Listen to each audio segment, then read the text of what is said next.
Everyone in New York feared Dario Rix. They feared his name in 3 boroughs and 4 languages. Senators answered his calls inside 1 ring. Judges lost their voices when he walked into a room. He had buried 2 empires, 3 fathers, and 1 wife, and for 7 years, in the locked drawer of his desk, he had kept a single piece of broken windshield glass with 1 drop of a stranger's blood dried on the edge. He took it out, sometimes, late at night, and held it. He did not know her name. He did not know her face. He knew only that she had reached through fire to drag him out of a burning car at the docks when he was 28 years old, and that she had cut her wrist open on the glass doing it, and that she had vanished into the smoke before he could ask her to stay. He had spent 7 years and 3 fortunes looking for her. He had not found her.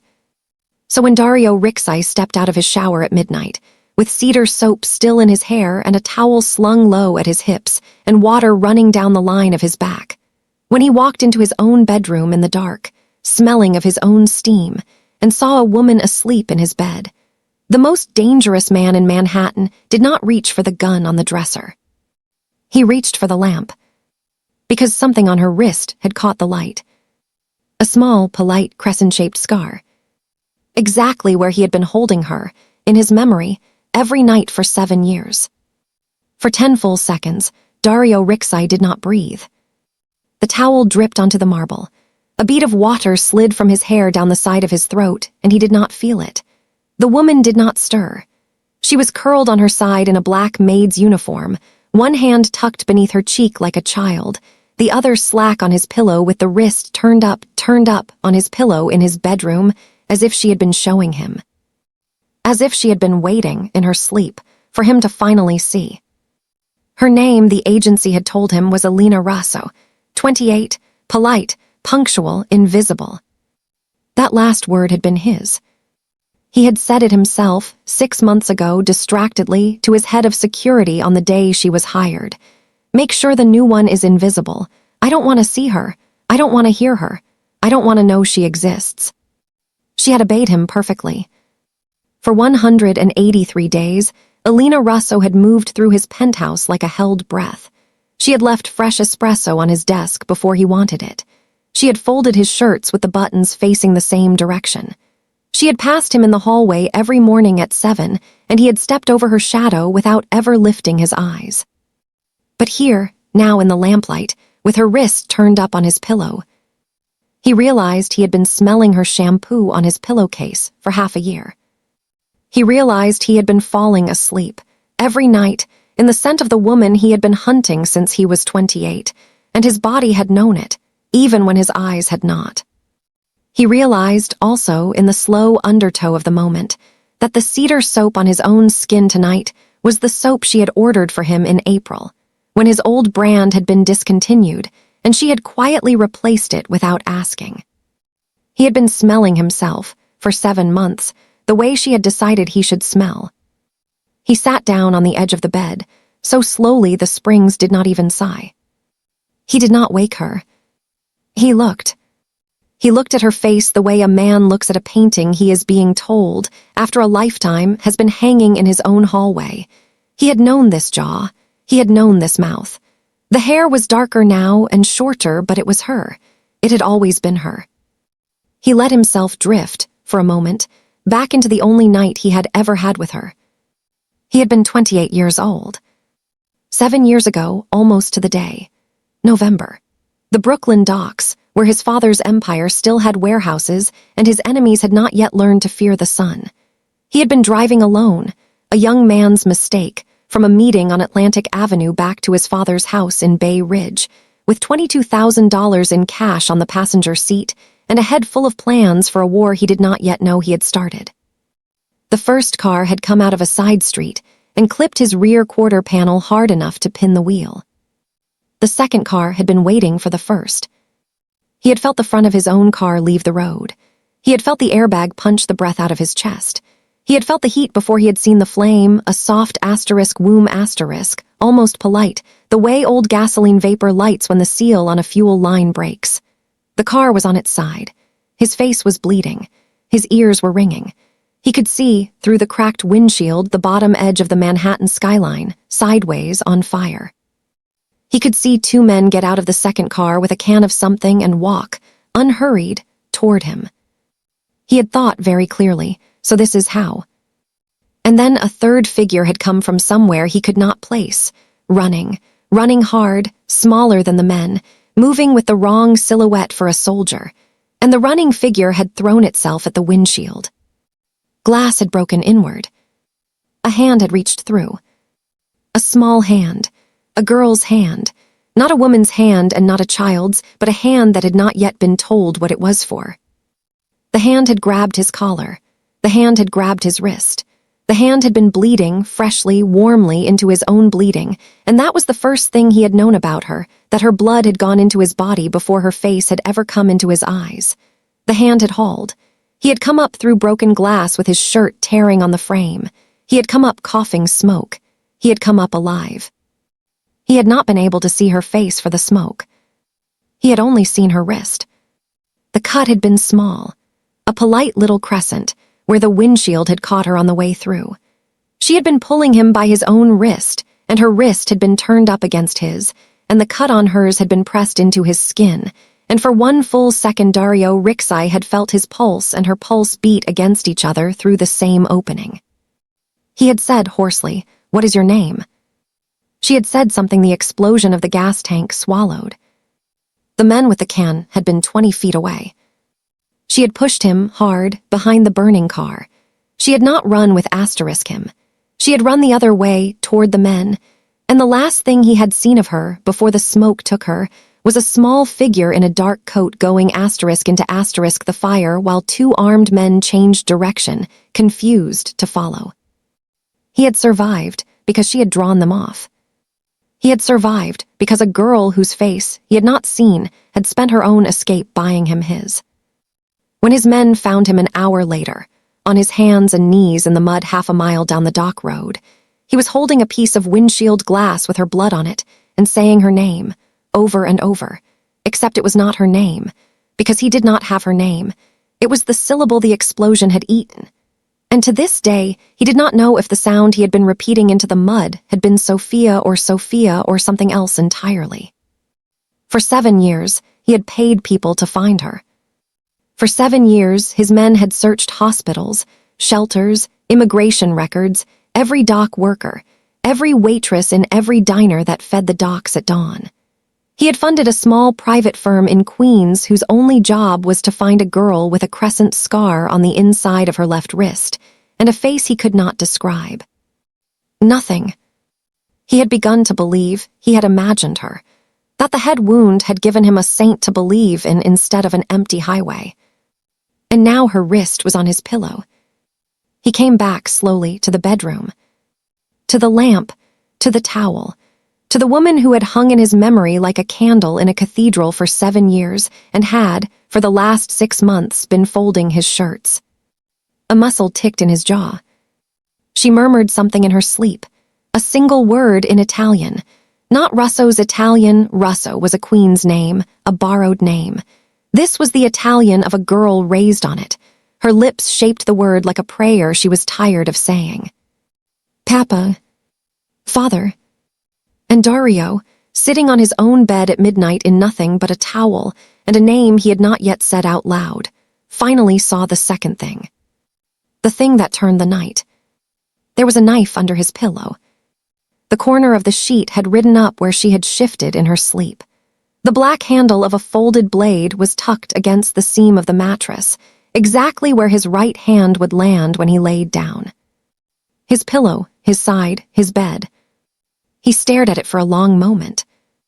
Then, with the patience of a man diffusing something, he reached past her sleeping body and slid the knife free. It was warm. She had been holding it. She had fallen asleep holding it. A killer in his bed should have been the end of any softness in his face. A killer in his bed, sent by any one of 3 families he was at war with, should have been the end of her life. He had ended men for less. He had ended men for asterisk looking at his floor wrong. But the blade in his hand was not a hunting knife. It was a kitchen paring knife. The kind a maid carries in her apron all day to peel fruit and trim flower stems. The kind a frightened woman might fall asleep clutching, hidden under a pillow that wasn't hers, in a room she had no right to enter.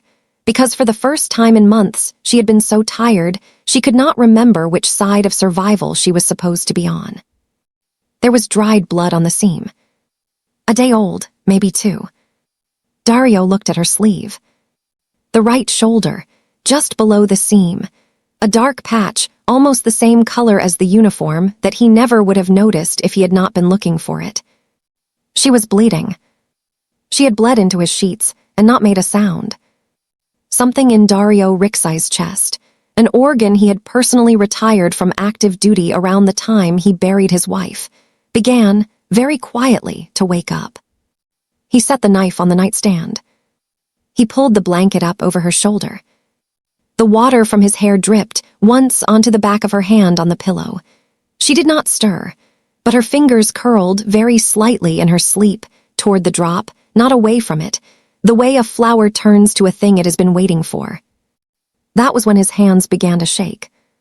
He sat with the shaking for a long time. He had not let his hands shake in 7 years.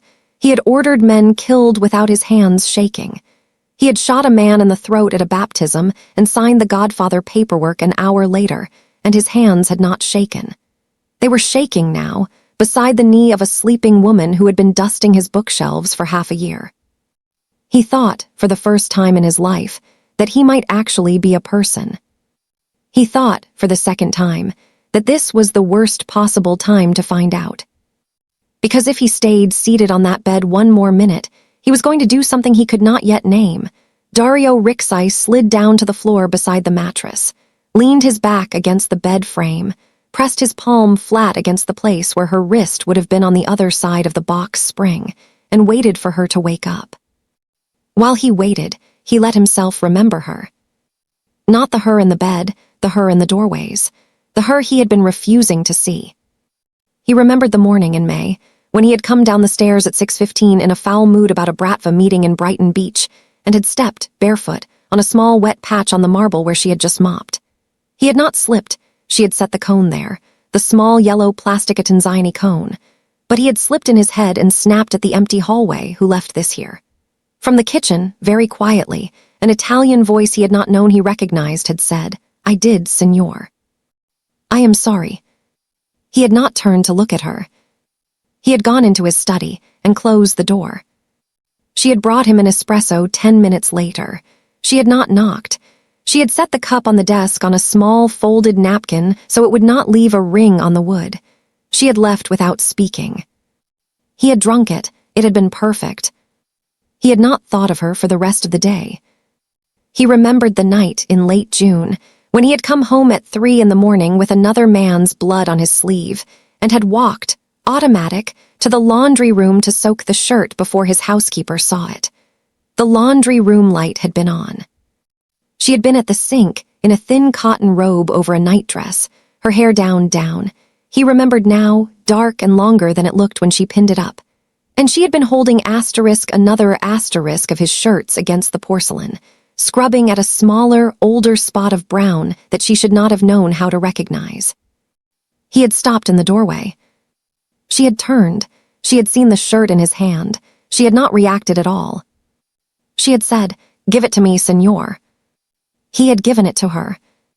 She had said, "Go to bed, signor. I will bring it up clean in the morning." He had gone to bed. In the morning, the shirt had been on its hanger in his closet, white and dry and smelling of cedar, and there had been a small fresh espresso on his nightstand and a glass of water with a slice of lemon. And he had thought, distantly, the new girl is good. He had not asked himself how she knew the brown spot was blood. He had not asked himself how she knew which shirts to soak in cold water. He had not asked himself anything about her, because he had told himself not to, and Dario Rixai was a man who obeyed himself. He remembered now, sitting on the bedroom floor in his towel with a paring knife on the nightstand, that there had been 7 asterisk nights in the last 6 months when he had come home with someone else's blood on his clothes, and the laundry room light had been on at 3 in the morning. 7. Counting them was the moment something in his chest, which had been waking up slowly all night, finally sat all the way up. She had been waiting for him. For half a year, in a thin cotton robe, at a porcelain sink, with cold water and lemon and her hair down. She had been waiting for him to come home alive. She woke at 3:14 in the morning. He knew the time because he had been watching the clock the way a man watches a fuse. She woke the way hunted things wake. No yawn, no stretch. One instant asleep, the next instant her whole body locked, every muscle counting exits. Her hand went under the pillow.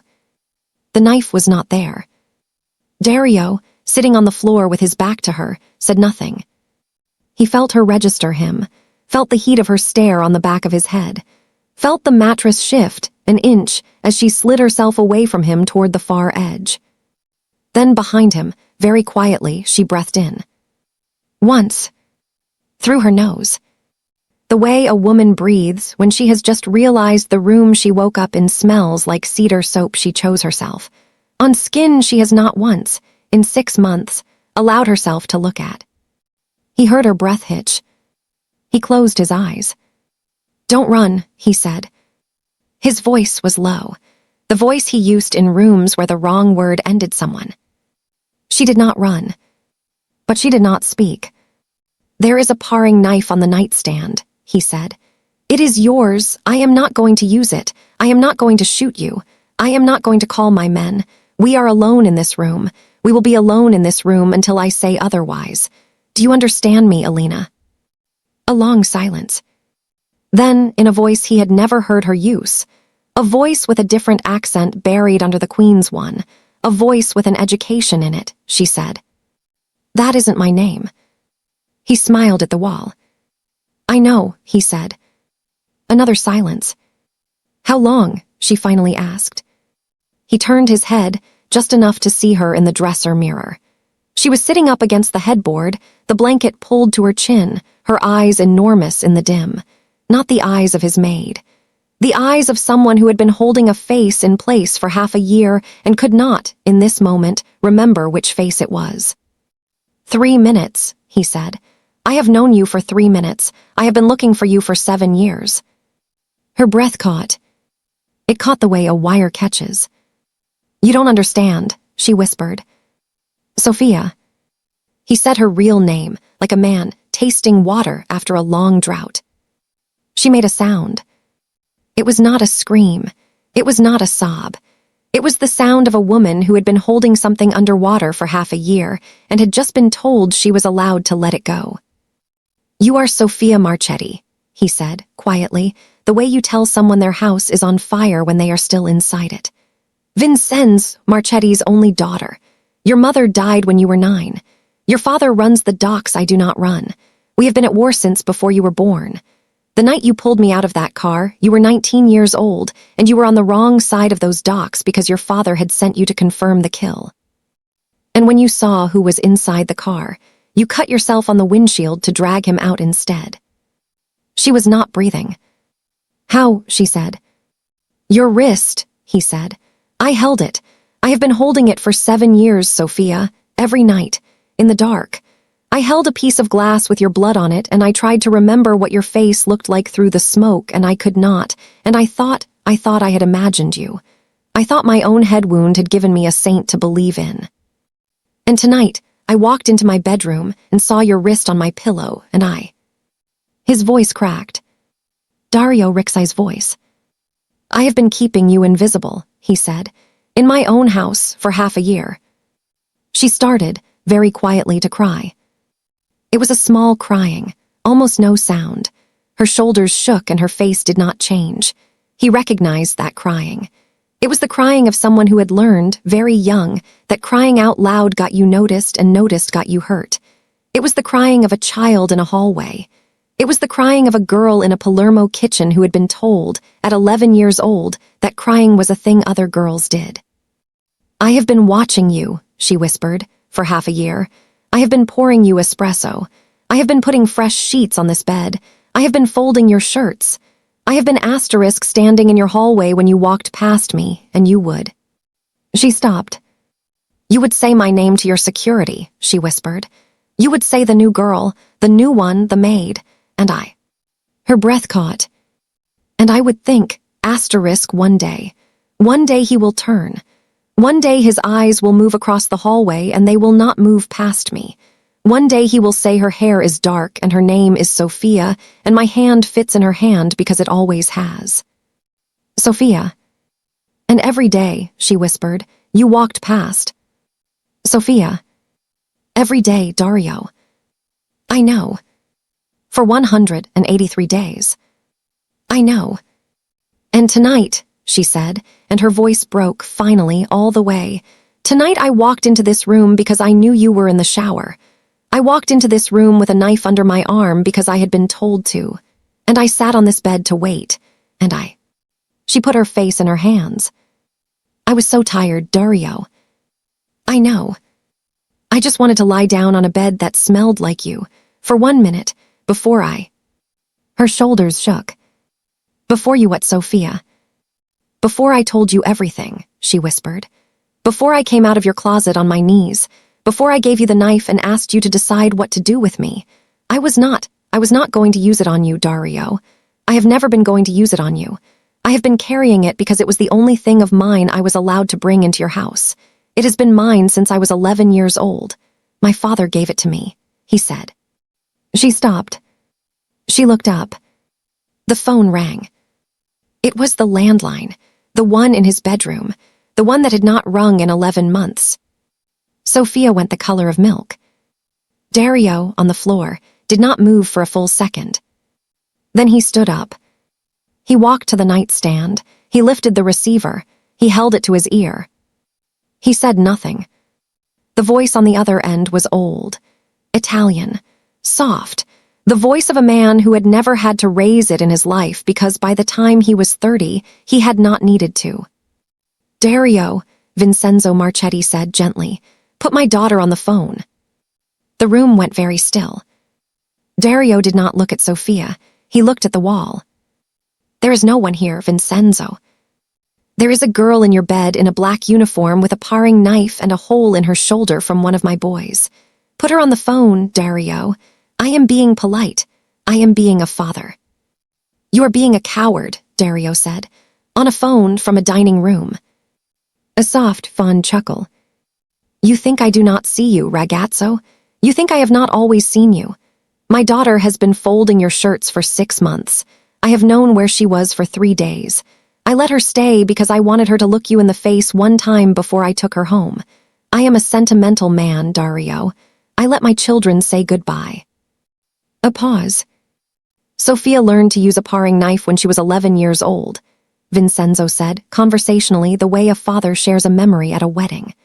I taught her on a peach in our kitchen in Palermo, the cut on the inside of the wrist, very small, very polite.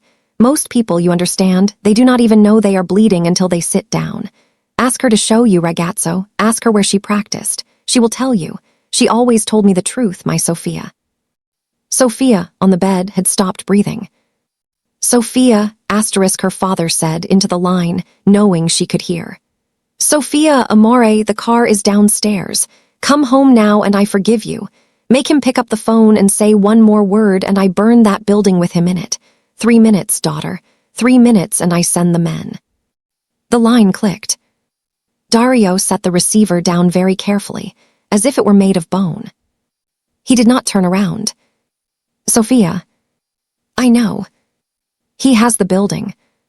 I know. How long have you known he was watching? A long pause. 3 days, she whispered. He turned, and the look on his face was not the look of a mafia boss. It was the look of a man who had just understood that the woman he had been hunting for 7 years had spent the last 72 hours sleeping with a paring knife under his pillow because she had been guarding his door. Sophia, he said, tell me what you have been doing in this house. She looked at her hands. Protecting you, she said. Tell me how. Dario, tell me how. So she told him. She told him about the bug she had pulled from the underside of his desk in April, the morning after his lawyer's visit.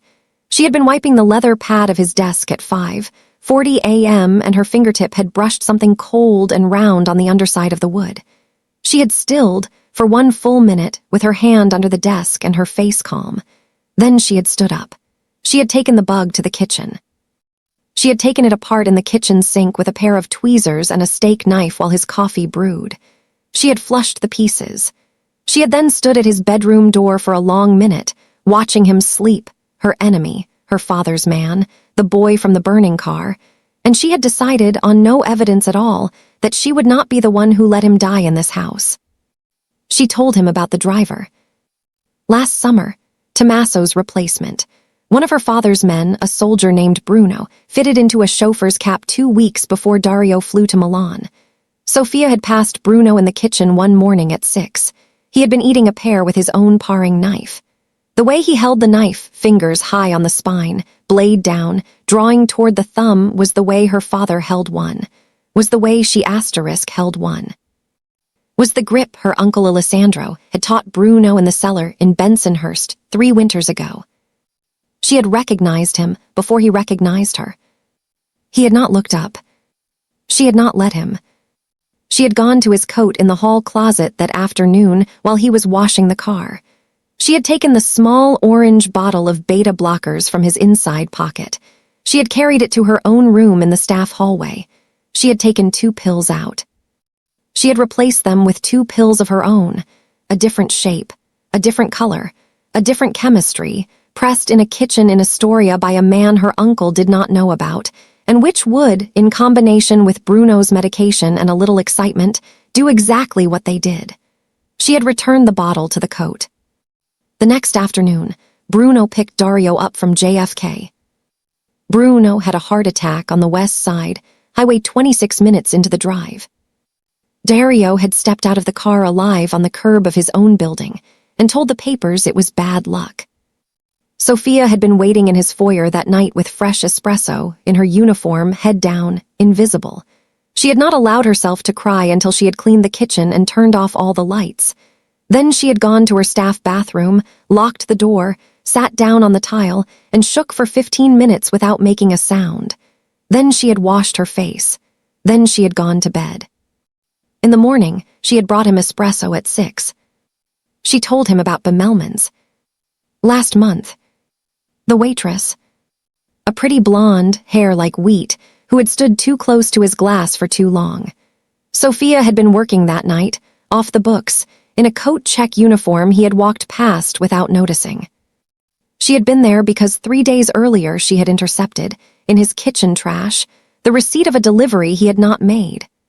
A small white envelope addressed to a name he did not have in his contacts, dropped through the lobby slot, that her father's people would have known to drop only at an address where they had a girl already in place. She had known they were coming for him at Bemelmans, before he had known he was going to Bemelmans. She had begged a friend at the coat check for a shift. The waitress had carried a small black purse to the bathroom at 10:47. Sophia had counted to 12 and followed her in.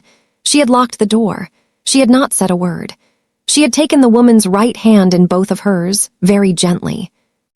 The way a friend might offer comfort, and she had brought it down against the porcelain edge of the sink. Once. Twice. The 3rd time, the bones broke. Sophia had wiped the porcelain with a paper towel. She had checked the woman's purse and found, in the lining, a small glass vial of clear liquid that was not perfume. She had put the vial in her own pocket. She had walked out of the bathroom and out of Bemelmans and home to his penthouse, where she had folded his laundry and left fresh espresso on his desk for the morning. The waitress did not know who had done it. None of them did. She told him about 3 more things, smaller things, that he had not even noticed. The black sedan she had photographed from a kitchen window in May, idling on Park, and reported to a friend at the 19th Precinct anonymously, who had towed it before its job started. The package from Naples she had quietly pulled out of his mail in August and given, unopened, to Marco, his head of security, with a post-it that said "Do not open in the building." Marco had taken it to a lot in the Bronx and watched a bomb squad detonate it from 100 yards away. Marco had not asked who had left the post-it. He had assumed it was Dario himself, in one of his careful moods. The second housekeeper, a Polish woman named Hannah, who had been hired the month after Sophia and who had asked too many questions about Dario's schedule. Sophia had read Hannah correctly inside a week. She had not killed her. She had simply, methodically, embarrassed her, a missed shift here, a broken vase there, a wine stain on a tablecloth, until Hannah's references stopped looking strong, and the agency had let her go without ever knowing why she had been fired. "I have been a ghost in your war for half a year," Sophia said, quietly on the bed. "And I am tired, Dario. I am so tired. I fell asleep on your bed tonight because for 1 hour, for *1 hour*, I wanted to be in a room that smelled like you without having to clean it afterward. I wanted to know what your pillow smelled like at the end of a day instead of at the start of one." Her voice cracked. "I wanted to know," she said, "if my heart would let me sleep next to a man I have spent 7 years trying not to love." The silence in that bedroom had weight. It pressed against the windows. For a long moment, Dario Rixai did not speak. The towel was drying on his shoulders. The lamp was a soft yellow on her face. The paring knife was on the nightstand. The phone was silent. The city was a quiet rumble outside the glass. He sat down on the bed beside her. He did not touch her. He sat close enough that the side of his thigh in the towel was an inch from her knee in the uniform, and he did not close the inch, because he did not yet have permission, and he had decided, in a single second somewhere between her walkout plan and her confession, that he would never again be a man who took a thing from her without permission. That, he understood now, was love. It did not feel like he had been told it would feel. It felt like a quiet that would not let him stand up. "Sophia," he said. "Don't. Sophia. Don't say it." "Why?" "Because if you say it, I will not be able to leave." He was quiet. She listened to him be quiet.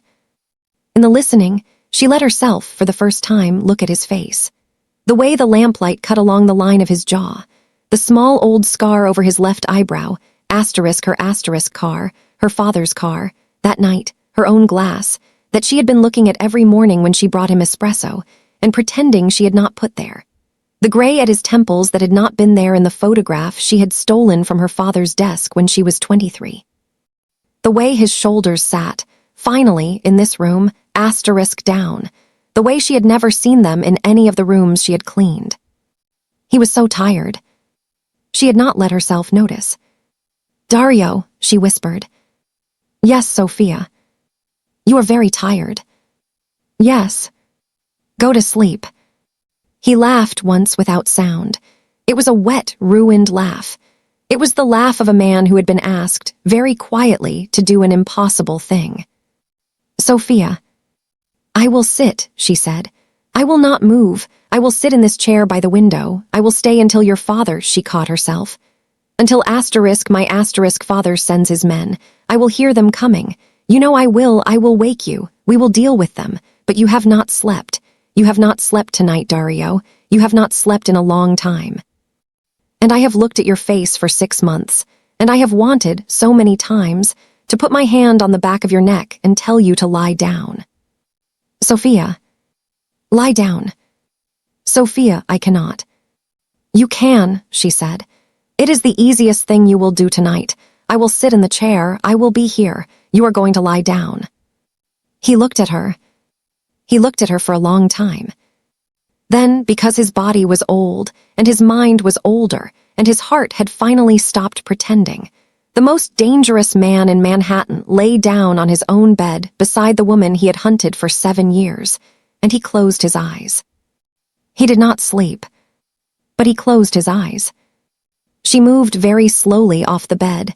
She walked across the room to the chair by the window. She sat down. She tucked her feet under her. She watched him. After a long time he said, without opening his eyes, "Sophia." "Yes." "Tell me about the peach." "A beet." She told him about the peach.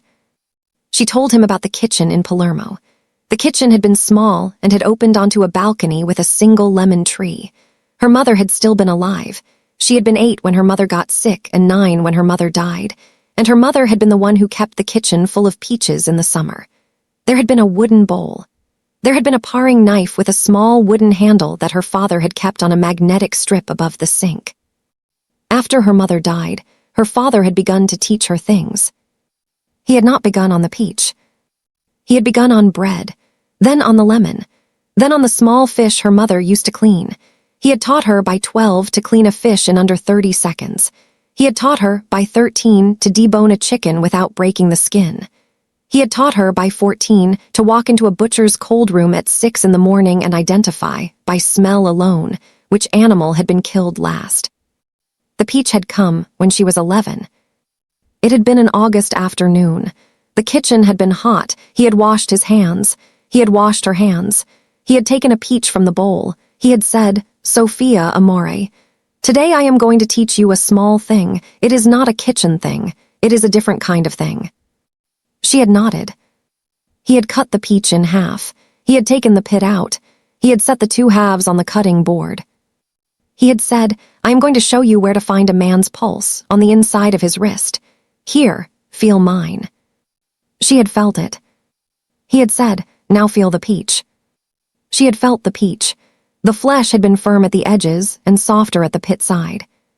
He had said, "Where the flesh is softer, that is where the blood is closest.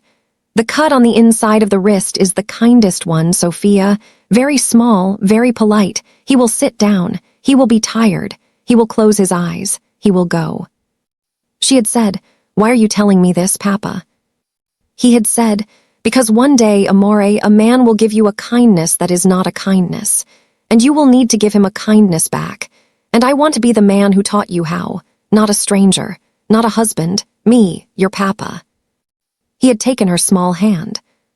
He had put the paring knife in it. He had put her hand on the peach. He had said, "Show me." She had cut. The juice had run. He had said, "Brava, amore, brava." He had said, "Promise me one thing, Sophia. Promise me you will only ever do this to a man who has earned a kindness from you, only to a man who deserves a kind death, never to a stranger, never for money, never for fear, only for love. Promise me." She had said, "I promise, Papa." He had put the knife in a small leather sheath. He had given the sheath to her. He had said, "This is yours now, always yours. You will carry it where I cannot see." She had carried it for 17 years. Across the bedroom, on the bed, Dario opened his eyes. "Sophia." "Yes." "Come here." She came. She sat on the edge of the bed. He took her hand, not the scarred one, the other one, and he turned it, palm up, and he laid it open on his own chest over his heart, and he covered it with his own hand, and he closed his eyes again. "Sophia," he said. "Yes." "I am going to sleep for 1 hour." "Yes." "You will wake me when you hear them." "Yes." "You will not leave this room without me." A long pause. "No, Dario." "Promise me." She did not speak for a long time. Outside, somewhere on Park Avenue, a siren rose and fell and was gone. "Dario," she said, "I cannot." His eyes opened. He sat up. He did not move his hand from her hand. He kept it there, against his chest, while he looked at her, and the look on his face was not a question.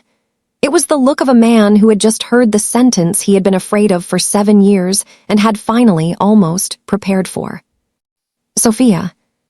"I cannot stay in this room while my father's men come up the elevator," she said, and her voice was very quiet. "I cannot have you fight them. I cannot have you order Marco to fight them. I cannot have my father coming through that door himself in 3 days because his men did not come back. I cannot have you, Dario. I cannot have asterisk you in the war that started with me. I will not have it. It is mine. I am the only one in this city who can end it, because he taught me how, and he never once believed I would use it on him." He was quiet for a long time. Then he said, "How long?" 6 weeks. That is too long. I know. Sophia. Dario. If I let you walk out of this room tonight, he said, and I am here on this bed when you do not come back. I will come back. If you do not. She looked at him. Then you will burn his city, she said. Yes. And mine. Yes. And ours. Yes. She nodded. She slid off the bed. She stood. The blanket fell away from her, and she was just a small woman in a black maid's uniform with a wound in her shoulder, and a face he had been seeing in his dreams for 7 years. "I'm going to wash my face," she said. "I'm going to put my hair up. I'm going to take the knife. I'm going to walk down to the lobby in my uniform with my apron on the way I have done 183 times. The doorman will not stop me. The driver downstairs will let me into the car. I will go home with my father's men. I will be the perfect daughter. I will walk into my father's house. And I will do by myself with my own hand the thing I have been putting off for 7 years." Dario was across the room in 3 steps. He did not touch her. He put his hand on the door beside her head, and he leaned in until she could feel his breath. And his voice, when it came out, was not a boss's voice, and it was not a lover's voice. It was the voice of a man who had been quiet for 7 years and had run out. "No, Dario. No, Sophia. I have looked for you for 7 years, and you think I will let you walk out of this room in 2 minutes to die on his rug. You think I will let his men put you in a car. You think I will sit in this penthouse and listen to a phone ring and read about you in a paper." "Yes. Asterisk no." His other hand came up. It did not float. It closed. His fingers found her good wrist, not the scarred one, the other one, and they closed around it, hard, harder than he meant, hard enough that for a half-second the boss in him was visible under the man, the predator under the lover, the part of Dario Rixai that did not let things go once he had them. She did not flinch. She looked up at him. She let him hold her wrist that hard for 1 full breath. And he saw, in her face, that she had been waiting 6 months to find out if he was the kind of man who could. His eyes closed. His grip loosened. His thumb, very slowly, found the soft place on the inside of her wrist and pressed against the pulse there, the way a man checks that a thing he has almost broken is still alive. "I am sorry," he whispered. "I know. I have wanted to put my hand on you for 6 months and not known I was wanting it. I know, Dario. If I let go of this wrist tonight, you will get it back." "When?" "6 weeks. That is too long." "I know. Sophia." "Dario." He opened his eyes. She was looking up at him. The crescent scar on her other asterisk wrist was an inch from his mouth. "I have been protecting you," she said. "For half a year with a paring knife my father taught me how to use in your own house while you stepped over my shadow. I am very good at what I do." He made sure of it. "Let me do it one more time. Let me end this. Let me come back to you when it is done. If you put your men on me tonight, my father will know within the hour, and he will come through that door himself. We will not survive him together, Dario. We will only survive him apart asterisk. He cannot kill what he cannot find, and he will not stop looking until one of us is dead." "Then let it be him," he said. "It will be him. By my hand. By mine asterisk." Her voice did not rise. It did not need to. "He is the father who made me a weapon, Dario. I am the only weapon in this city he will not see coming because he taught me himself, and he has never once believed I would use it on him. I am going to walk out of this building tonight. I am going to ride in his car. I am going to sit at his table. And I am going to end the war that started in a burning car 7 years ago." She lifted her hand. The one with the scar. She pressed it, palm flat, against his bare chest, over the place where 7 years ago he had been bleeding from a wound she had kept him alive long enough to survive. His heart was hammering against her palm. "You felt that hand once before," she said. "Remember it." He covered her hand with his. He closed his eyes. For a long, long second, the most dangerous man in New York held the wrist of the woman he loved against his own heart and tried, very hard, not to break the door behind her. Then he stepped back. He opened it. "Sophia." "Yes." "If you are not back in this room in 6 weeks," he said, "I will burn his city to the foundations to find your body." "I know," she said. "If you come back," he said, "I will never let you sleep on the floor of this war again." She smiled.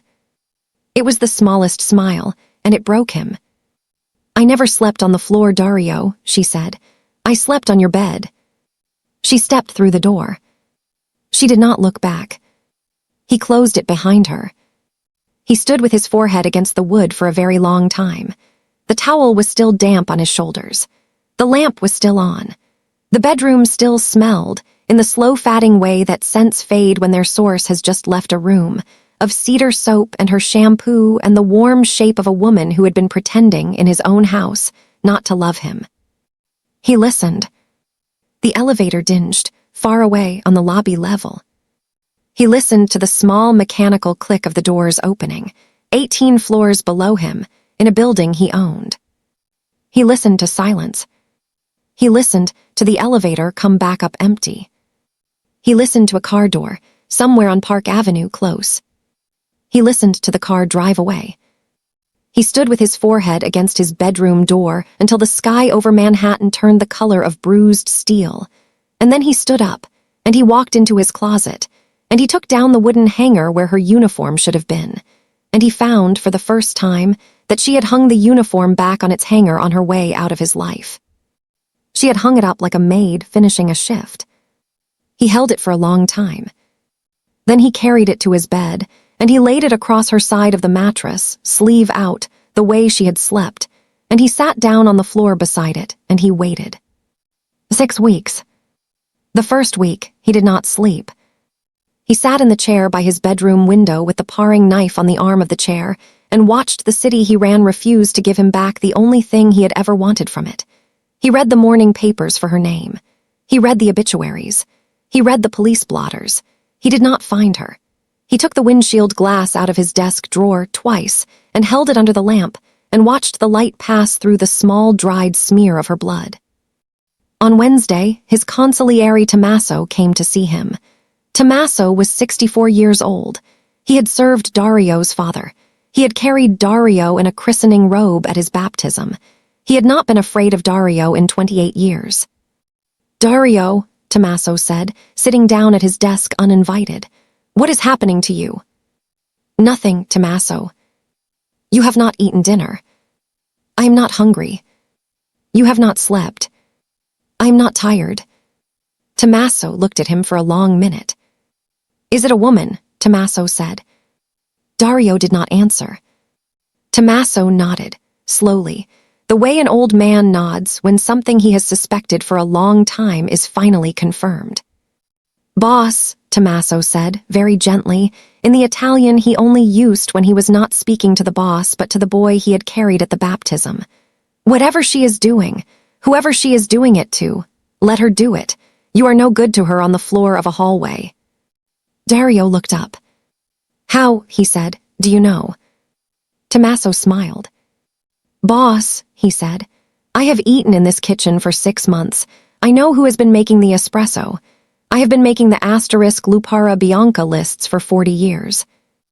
I know what a Marchetti smells like. She smells like one. She has asterisk, always asterisk smelled like one. I did not say anything because you did not ask, and because she was not killing you, and because, frankly, you are easier to live with when you are eating well." Dario stared at him. "Tommaso. Boss. You knew. From April. From April. You hired a girl who could not stop folding your shirts the way Vincenzo Marchetti's housekeeper folded his. You hired a girl whose espresso was Sicilian and not Neapolitan. You hired a girl who shot a glance at a name on your phone screen one morning and went pale. I am 64 years old, Dario. I am not blind. I am also not stupid. She has been keeping you alive in this house, boss. I have watched her do it. I am not going to be the man who tells the boss the woman saving his life is the daughter of the man trying to take it. That is your discovery. That is your own." Dario put his face in his hands. "Tommaso." "Yes, boss. She is going to kill her father." "I know, boss. She has gone home to do it." "I know, boss. What do I do?" Tommaso was quiet for a long time. Then he stood up, and he came around the desk, and he put his old hand on the back of Dario's neck, the way he had done at the baptism, and the way he had done at the funeral when Dario was 12, and the way he had done on Dario's wedding day, and the way he had done on the day Dario had buried his wife. "Boss," Tommaso said, You do nothing, you wait. You let the woman do the thing she was made for. You eat dinner. You sleep 4 hours a night. You read the papers in the morning. You do not call her. You do not send men. You do not send messages. You let her come back to you the way she always has, on her own feet in her own time. And you make sure when she comes back that the bed is made and the espresso is hot and you are wearing a clean shirt. And if she does not come back? Tommaso was quiet. Then, boss, he said, we burn the city together. He squeezed the back of Dario's neck. He left. The second week, his men found him in the kitchen at 4 in the morning, holding her uniform on its wooden hanger, smelling the collar. They did not speak of it. They had served Dario Rixai for 15 years. They had seen him in worse rooms. They knew that whatever was happening to him was happening alone and was not going to be fixed by speaking. He began, that week, to do what Tommaso had said. He ate dinner. He sat at the long mahogany table in his dining room every night at 8, alone, and Tommaso sat with him, and they ate whatever the cook put in front of them, and they did not speak of her, and Dario did not finish his plate, but he ate. He slept 4 hours a night, not in the bed, in the chair by the window, with the uniform on the bed across the room, sleeve out, but 4 hours. He read the morning papers. He looked once every day for her name. He did not find it. On Thursday of the second week, he found, instead, a small story on page 7 of the Daily News about a Marchetti capo named Salvatore Greco, who had been picked up by the FBI on a wiretap charge. Greco had been Vincenzo's right hand for 15 years. Dario read the story twice. He smiled, very slightly, for the first time in 2 weeks. Sophia was working. The third week, a small package arrived at the penthouse with no return address. It was the size of a paperback. It had been hand-delivered by a courier who refused to speak to security and disappeared back into Madison Avenue traffic before anyone could follow him. Inside the package was a single black hairpin and a piece of paper that said, in a careful, educated hand, he had only ever seen on espresso receipts. Soon, still yours, S***. He kept the hairpin in the drawer with the windshield glass. He sat at his desk for a long time that night, with the drawer open, looking at the two things side by side. The glass was 7 years old. The hairpin was 3 weeks old. The blood on the glass was hers. The hairpin had been in her hair an hour before it had been put in this envelope, and the envelope had been carried by a man through the streets of his city, and the man had reached his lobby, and the package had reached his desk, and she was alive. He closed the drawer. He poured himself a glass of his father's grappa, the bottle he had not opened in 11 years. He drank it. He went to bed in the chair. The fourth week, his head of security, Marco, a man who had carried him out of 3 buildings and had never once asked him a question, finally asked one. "Boss," Marco said, "should we be moving on the Marchetti compound?" Dario, at his desk, did not look up. "No, Marco." "Boss." "She is moving on it." "Boss," Marco's voice was very careful, "alone." Dario looked up. "Yes, Marco."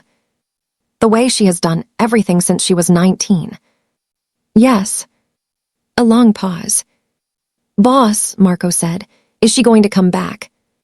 For the first time in 15 years, Dario Rixai did not have an answer. "I do not know, Marco," he said quietly. "I do not know." Marco nodded once.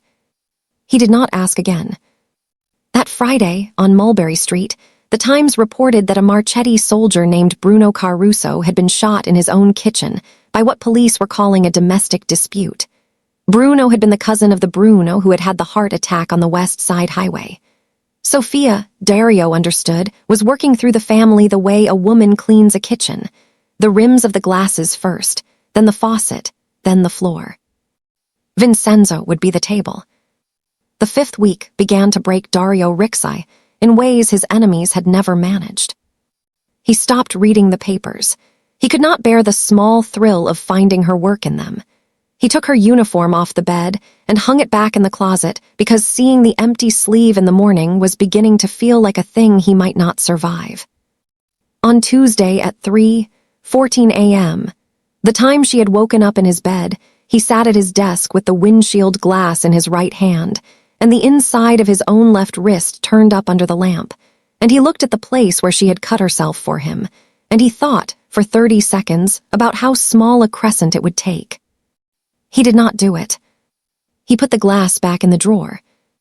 He went to the kitchen and made himself an espresso with shaking hands and remembered, only after he drank it, that the espresso machine had been programmed by her, in April, to brew at exactly the temperature he liked, which he had never told her, and which she had learned by watching him. He put his face in his hands at his own kitchen counter, and he did not cry, because Dario Rixai did not cry, but he sat there for a very long time with his palms over his eyes and his shoulders shaking, and the apartment was very quiet and very large and very empty, and her uniform was in the closet, and her shampoo was on his pillowcase, and her hairpin was in his drawer, and she was not here. On Friday of the 5th week, Tommaso came to dinner and found Dario in the dining room with a plate of food he had not touched and his hands flat on the table. Tommaso sat down. "Boss," he said, "eat." "I cannot." "Eat anyway." Dario picked up his fork. He set it down again. "Tommaso," he said. "Yes, boss." "If she does not come back, if she," his jaw worked, "if she dies in that house, Tommaso, I do not know if I can." "Boss." "I do not know if I can keep being a person." Tommaso was very quiet. Then he said in his careful Italian, "Dario, listen to me. You have been a person for 6 weeks now. Whatever happens, you have been a person. The boss who hired her was not a person. He was a man-shaped object made of a war. The boss who slept on the floor next to her uniform, that is a person. Whatever happens on Mulberry Street next week, you do not lose the person, Dario, even if you lose the woman. The woman gave you the person. You owe her the person. If she comes back, the person is who she comes back to. If she does not come back," Tommaso's voice did not break, but it slowed. "If she does not come back, the person is the only thing you have of her. Do you understand me, ragazzo?" Dario did not look up. "I understand, Tommaso." "Ate." Dario ate. Not all of it, but he ate.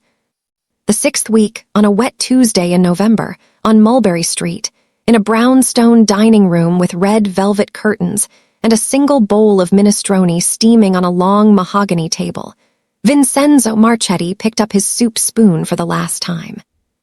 His daughter was sitting across from him. She was wearing a black dress. Not a uniform, a dress. She had been home for 3 weeks. 3 weeks ago, she had walked through the front door of the brownstone in her maid's uniform, with her hair pinned back and her father's car still warm at the curb. And she had knelt on the marble floor of the foyer, and she had bowed her head, and she had said, in Italian, *Papa, "Forgive me, I am yours." Her father had been waiting at the top of the stairs, in his slippers. He had not come down right away. He had stood at the top of the stairs, and he had looked at her for a full minute, the way a man looks at a thing he has been hopping to see for half a year. And then, slowly, he had come down the stairs, and he had taken her by the shoulders, and he had lifted her up, and he had kissed her on the forehead, and he had held her against his chest for a long time, and he had not let any of his men see his face while he did it. He had said, "Sophia, amore, welcome home." She had said, "Papa." He had taken her into the kitchen. The kitchen had been small and had opened like a memory onto the small interior courtyard with the old lemon tree he had planted in the 80s because his wife had wanted one. He had made her espresso himself. He had not allowed the cook to do it. He had said, "Sit, tell me everything. Did he hurt you? Tell me what he is. Tell me what he eats. Tell me how he sleeps. Tell me what his men say about me." She had told him. She had told him, carefully, the version of the truth he wanted to hear. She had told him Dario Rixai was a man with a hole in his chest where a wife had been. She had told him Dario Rixai slept badly and ate alone and read the same 5 English novels in rotation. She had told him Dario Rixai had not, in 6 months, brought a woman into his bed. She had told him Dario Rixai had not, in 6 months, looked her in the face. Her father had listened. Her father had nodded. Her father had said, gently at the end, "Sophia, amore, did he ever recognize you?" She had said, "No, Papa." He had said, "Are you sure?" She had said, "He never once said my name, Papa." That had been the truth. That had also been, by the strictest reading of the language, the only sentence in the entire conversation he had not been able to verify. And so for 3 weeks she had been the perfect daughter, penitent, quiet, sorry. She had let him kiss her forehead. She had let him introduce her to his men. She had let him put her at his right hand at every dinner. She had eaten what he served her. She had laughed at his jokes. She had cried on the second night in his arms, the controlled and grateful cry of a girl who had remembered, finally, where she belonged. She had also, over those 3 weeks, very quietly, very politely, mentioned, in passing, to her father that Salvatore Greco had been calling certain numbers from a phone that did not show up on the family ledger. Salvatore had been arrested by the FBI 6 days later. Sophia had cried prettily at the news. She had told her father she was glad he had survived such a betrayal. Invited Bruno Caruso, the cousin, to dinner at her uncle's house in Bensonhurst, where she had served him minestrone and a glass of red wine, and where, 3 nights later, Bruno had been shot in his own kitchen by a man he had owed money to for 2 years, and whose existence the family had not, until a quiet phone call from an unidentified number, been aware of. Rearranged, over the course of 2 days, the seating chart at her father's table so that the men who would be most loyal to him in a crisis were not, when the crisis came, in the room. She had done all of this with her hair down, and her eyes lowered, and her hands folded in her lap. Her father had not noticed. Vincenzo Marchetti was a careful man.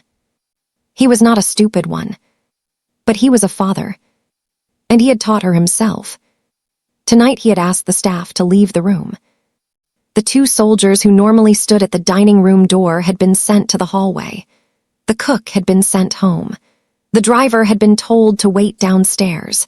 It was just the 2 of them, and the soup, and the red velvet curtains, and the long mahogany table that had been in the family for 4 generations. "Sophia Amore," Vincenzo said, gently lifting his spoon. "Tell me, was he kind to you?" "Who, Papa?" "Don't be coy with me. The Rixai boy, 6 months in his house. I want to know if he was kind." She watched her father's hand. The hand that had held hers when she was 7, and she had skinned her knee on a Palermo cobblestone. The hand that had taught her to cut a peach. The hand that had taught her, in the same kitchen, on the same peach, where to find a man's pulse on the inside of the wrist, very polite, very small, very kind, so that he would not even know he was bleeding until he sat down. The hand that had, 3 years ago, put a bullet through her Uncle Alessandro's eye at this same table for a smaller betrayal than the one she was about to commit. "He was invisible to me, Papa," she said, "and I was invisible to him. And yet, Vincenzo smiled. It was a sad smile, a father's smile, the smile of a man who had loved his daughter very much in the way men of his profession love their daughters as instruments tuned by their own hand. "You were always my favorite blade, Sophia." "I know, Papa. You know I have to." "I know, Papa. Tonight, after dinner, it will be quick. I will not let any of the boys do it. I will do it myself. You understand?" "I understand, Papa." He lifted the spoon to his mouth. He paused. He looked at her. "Sophia," he said, softer, "why are you not eating?" She reached, very gently, the way a daughter reaches for her father's hand at a long dinner, across the table. She took his left wrist. She turned it up. She looked him in the eye. "Papa," she said, "do you remember the peach?" His pupils, very faintly, dilated. "Sophia," he said, "in the kitchen in Palermo, I was 11. You showed me. You said, 'Amore, the cut on the inside of the wrist is the kindest one. He will not even know he is bleeding. He will sit down and he will be tired and he will close his eyes and he will go.'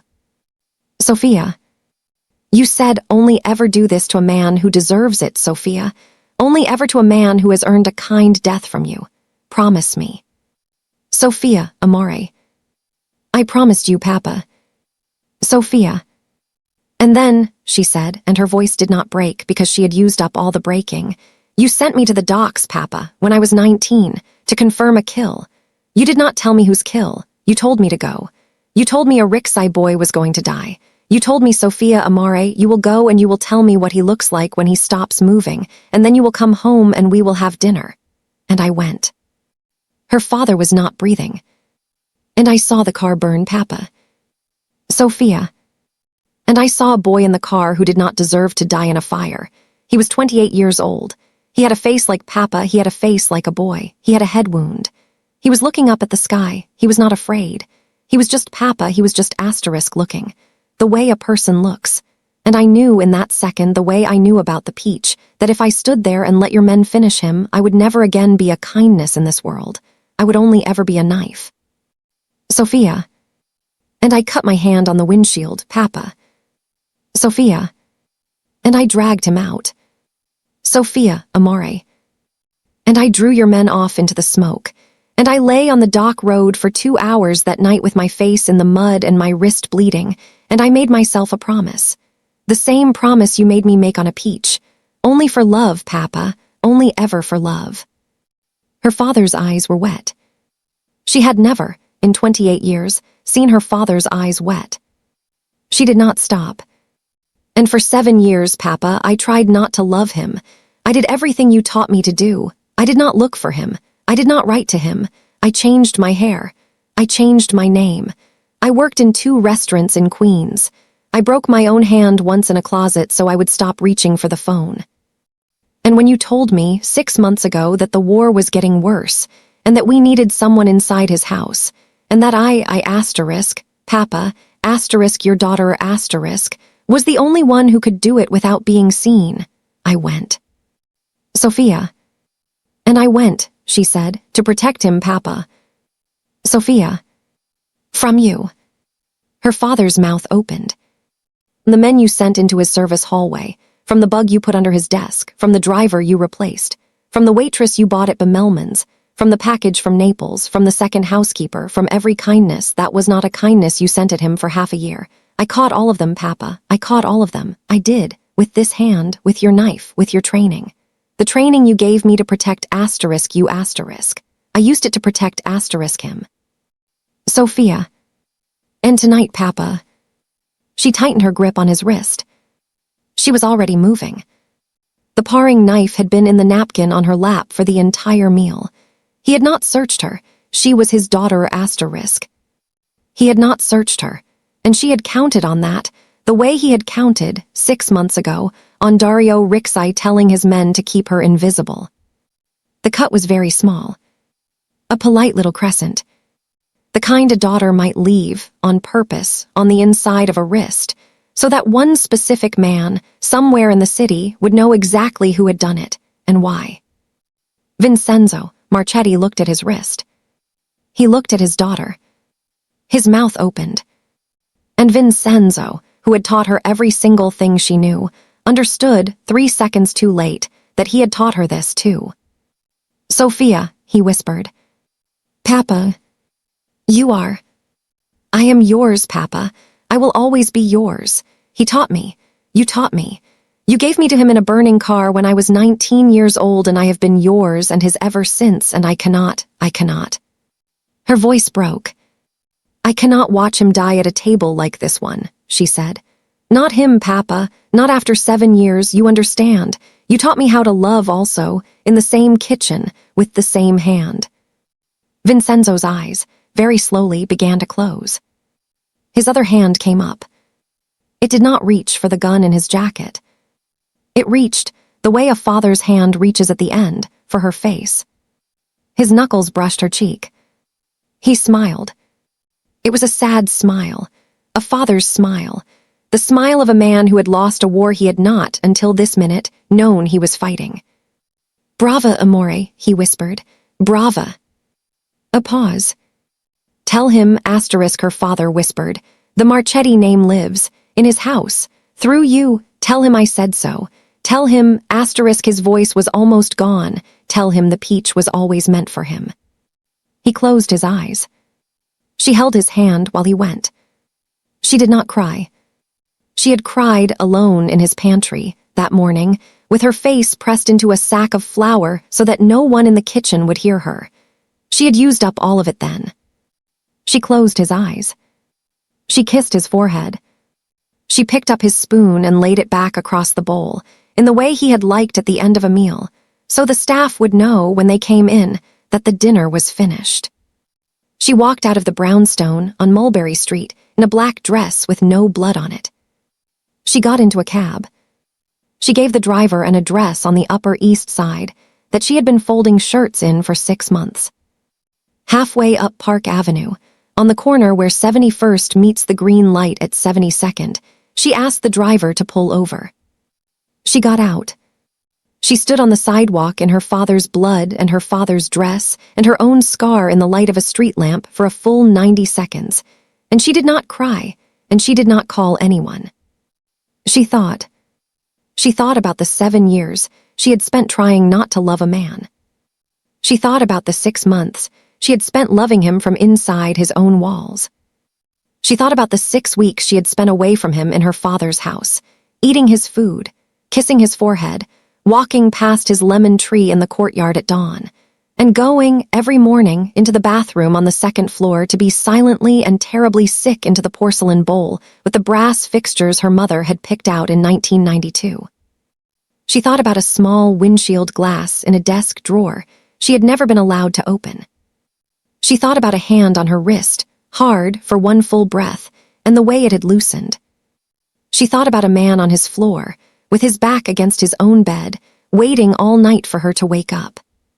She thought also in the cold November air about who she would be tomorrow morning. Sophia Marchetti, the daughter who had killed her father, alone, in a building she could afford on her own, in a city she could rule on her own, free for the first time in her life of every single hand that had ever shaped her. She thought about the empire her father had left her. She thought about the docks.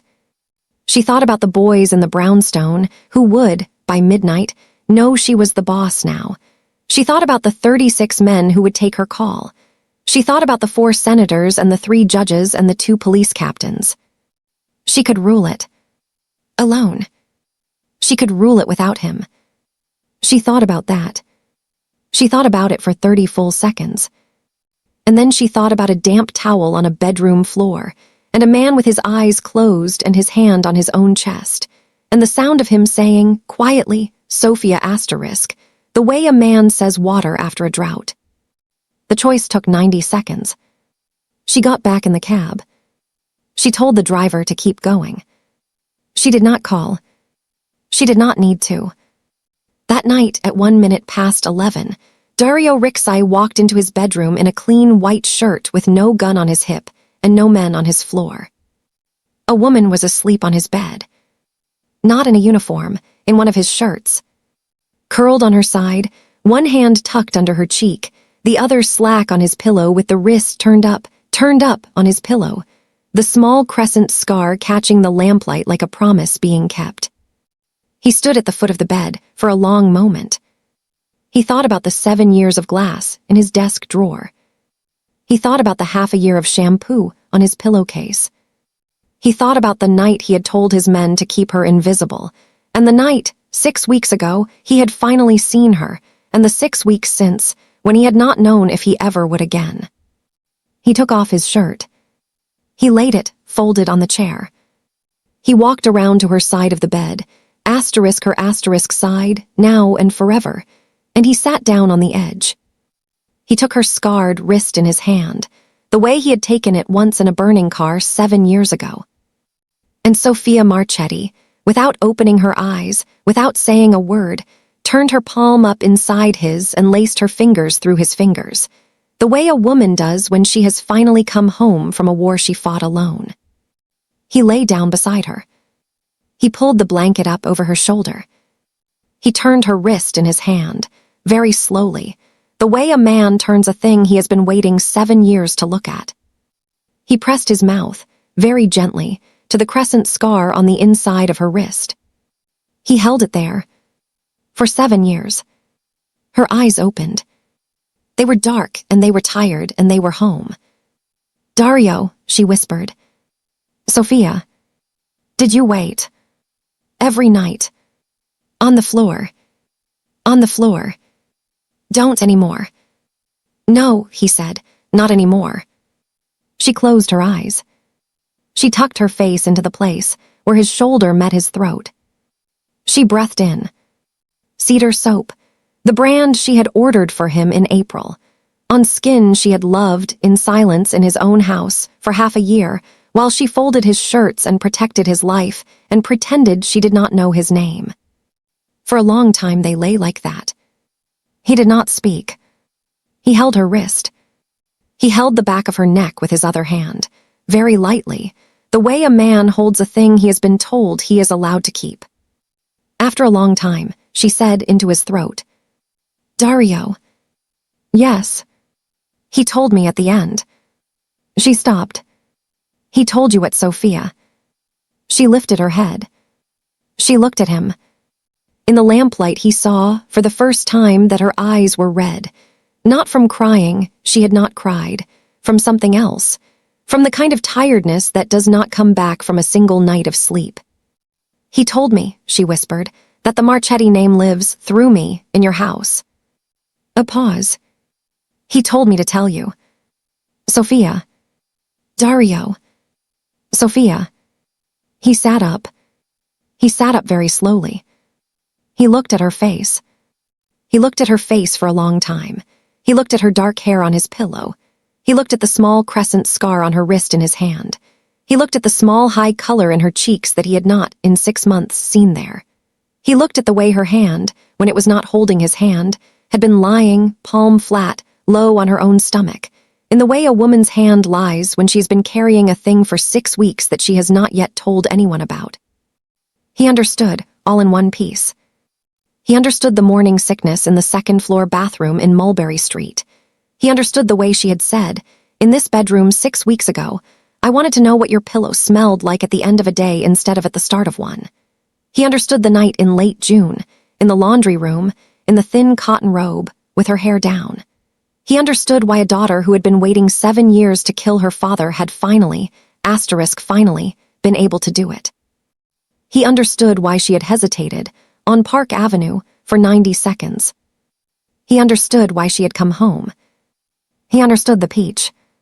He understood, and this was the thing that broke him, the thing that finally, at 55 years old, made the most dangerous man in Manhattan put his face in his hands and weep. That the woman he had been hunting for 7 years had spent 6 months protecting his life, 6 weeks killing the man who threatened it, and had walked back through his door tonight not as a maid, not as a fugitive, not as a Marchetti, but as the mother of his unborn child. She watched him understand. She did not speak. When he lifted his face, his eyes were wet. Dario Rixey's eyes. Sophia, he said. Yes. How long? 6 weeks. That night. That night. On this bed. On this bed. Sophia. Dario. His hand, very slowly, came down off her wrist. It came down off her shoulder. It came down off her ribs. It rested, finally, very lightly, on the small flat curve of her belly, where her own hand was. She covered his hand with hers. He closed his eyes.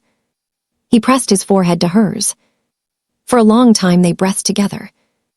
Sophia, he whispered. Yes. Tell me what your father said again. She told him. The Marchetti name lives, in his house, through you. The peach was always meant for him.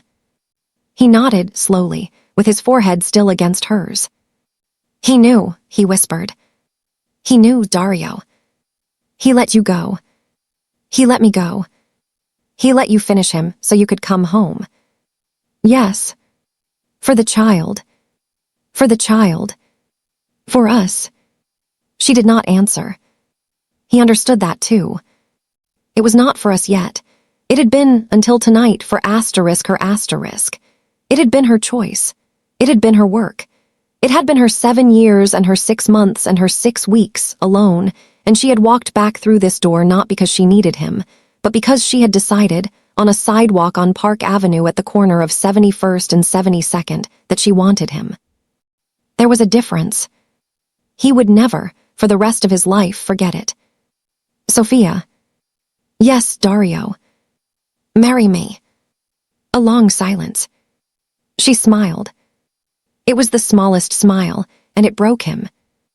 You are a slow man, Dario Rixai, she whispered. I have been ready to marry you for 7 years. He laughed. It was a wet, ruined laugh. It was the laugh of a man who had been quiet for a very long time. He kissed her. It was a slow kiss. It was a careful kiss. It was the kiss of a man who had not, in 15 years, allowed himself to want a thing he could lose, and who was, finally, in his own bed, with his enemy's daughter and his unborn child and the scent of his own soap on her skin, learning how to want again. When he pulled back, he kept his forehead against hers. Sophia. Yes. Stay. Yes. Sleep. Yes. On the bed. On the bed. Forever. Forever. He lay down again. He pulled the blanket up over her shoulder. He kept his hand low on her stomach. He kept his other hand on her scarred wrist. He pressed his mouth to her hair. Dario, she whispered. Yes. Did you wait on the floor every night? Every night. Even tonight. Even tonight. Why?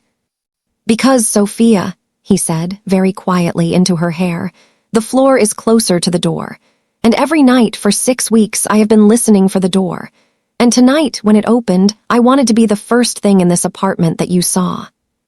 She made a sound. It was a small sound. It was a wet sound. It was, finally, after 7 years and 6 months and 6 weeks, the sound of Sophia Marchetti crying out loud. He held her. He held her for a long time. The lamplight moved across the ceiling. The city, 18 floors below, went on being afraid of Dario Rixai. Somewhere on Mulberry Street, in a brownstone with red velvet curtains, the staff had come back into the dining room and found their boss at the head of his table with his soup spoon laid across his bowl and a small polite cut on the inside of his left wrist, and the news had begun, by midnight, to move through the families. By morning, the city would know the Marchetti throne was empty. By morning, the city would be looking for whoever had taken it. It would not find her. It would not find her, because Sophia Marchetti had chosen, on a sidewalk on Park Avenue, not to take it. She had given the empire to her uncle in Bensonhurst, a quiet phone call from the cab, on the way uptown, with 3 conditions. That the war with the Rixis ended tonight, that her name was never spoken in a Marchetti room again, and that the lemon tree in the courtyard of the brownstone on Mulberry Street was sent, with its roots wrapped in burlap, to an address on the Upper East Side, where it would be planted, in the spring, on a small terrace 18 floors above a city that would never know who had won the war. Her uncle had agreed. Her uncle had agreed because his niece had killed his brother in 3 weeks, and had, by the sound of her voice in the phone, not even been out of breath afterward. Her uncle was not a stupid man. In Dario Rixai's bedroom, Sophia slept. Her hand was in his hand was on her belly. The crescent scar was an inch from his mouth. He did not sleep. He lay awake for hours, the way a man lies awake after a war, with one hand on the small of her back and the other still holding her scarred wrist, and he watched the lamplight move across the ceiling, and he listened to her breathe, and somewhere around 4 in the morning he understood, finally, that the man who had walked into this bedroom 7 hours ago in a damp towel had not been the same man who walked in tonight in a clean white shirt, and would never be again. He thought about the boy in the burning car. He thought about the girl with the bleeding wrist. He thought about the 7 years between them, and the 6 months of espresso, and the 6 weeks of waiting, and the 90 seconds on Park Avenue. He thought about the lemon tree that would arrive in March. He thought about the child that would arrive in June. He thought about how a man learns, very late in his life, to be afraid of something other than dying, to be afraid instead of not living, and of not living long enough asterisk, and of not living long enough with her. He understood that this was the only fear he would ever know again. He thought it was a fair trade. He pulled the blanket higher over her shoulder. He kissed the top of her head. He closed his eyes. And for the first time in 7 years, Dario Rixai slept. Outside the window, the city of New York went on being afraid of Dario Rixai. It did not yet know that the most dangerous man in Manhattan had finally, in his own bed, with his enemy's daughter asleep on his shoulder, and the scent of his own soap on her skin, and her father's blood 3 weeks dry on a hand she would never tell him about until she was old, stopped being afraid of anything at all. It did not yet know that the woman sleeping on his shoulder was, by midnight, the quietest empress Manhattan had ever had. A woman who had killed the man who had made her, given the empire to a man who had not asked for it, and chosen, in a yellow cab at the corner of 71st and 72nd, to be a wife and a mother in a bedroom 18 floors above a city that would never see her face. It did not yet know that in the spring, on a small terrace on the Upper East Side, a lemon tree from a courtyard in Mulberry Street would be planted in fresh soil by a woman in a black dress and a man in a clean white shirt, and that the woman, when she was finished, would wash her hands at the kitchen sink and look out the window and lay her hand on the small round shape of her belly, and the man would come up behind her and put his hand over hers and rest his chin on the top of her head. And they would stand like that in the late afternoon light and not speak, because they did not anymore need to. It did not yet know that in June, on a private floor of a hospital on the Upper East Side that Dario Rixai owned, a small girl with dark hair and a strong cry would be born to a Marchetti and a Rixai, ending 2 empires in a single hour and beginning, in a single cry, a third. It did not yet know that the small girl would be named Lucia, after Sophia's mother. It did not yet know that Dario Rixai, the most dangerous man in Manhattan, would hold his daughter for the first time at 4:11 a.m. on a wet June morning, and would weep openly in front of 3 nurses and a doctor and a head of security named Marco who had served him for 15 years. And that Marco, who had never once in those 15 years seen his boss cry, would stand in the corner of the hospital room with his arms folded and his eyes wet and say, very quietly, in Italian to a sleeping Sophia, "Signora, you have done it. You have made him a person. Grazie." It did not yet know any of this. It would in time. But tonight, at 4 in the morning, in a bedroom 18 floors above Park Avenue, the most dangerous man in Manhattan slept on his own bed for the first time in 15 years. His enemy's daughter slept in his arms. Her wrist was in his hand. The lamp was still on. The lemon tree was still in a courtyard on Mulberry Street. The peach, finally, was over. And in the small dark space between Sophia Marchetti's heart and Dario Rixai's, a third heart, no bigger than a paring knife, beat very quietly in the dark, and waited patiently the way she had waited, the way he had waited, the way they had both, in their own ways, been waiting all their lives to come home.